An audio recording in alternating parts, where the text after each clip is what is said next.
This week in Blooming Your Business, we're going to discuss the process of hiring a gardener, or in the case of your business, an accountant.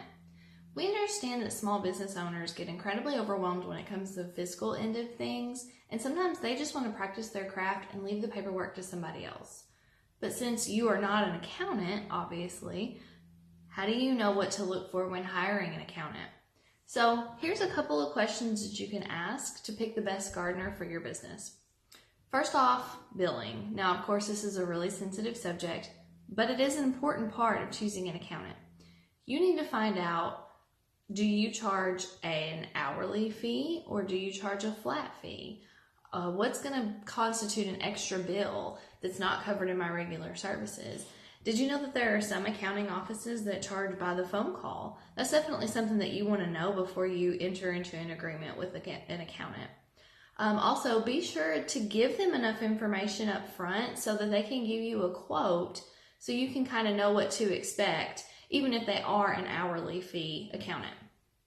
Next up, what's your turnaround time? When I drop something off at your office, how long can I expect before I get that back? If I call you, what's your turnaround time on phone calls? Do you generally try to call me back within a day, within a week? That's something important that you really need to know, especially if you have a question that is kind of hanging up your work. The next topic is, how is your company structured? There are a couple of different ways that firms can be set up, and while all of them work well, it's very important just to know how it works. So for example, I have a dedicated individual that's going to do all of my work for my business, or are there a team of departments that's going to be working for me? Who is going to be my main point of contact? That's very important to know. And even if you do have a team of individuals, it is good to know kind of the main person that can get you to the right department. Another good question to ask is, do you have experience with other businesses like mine?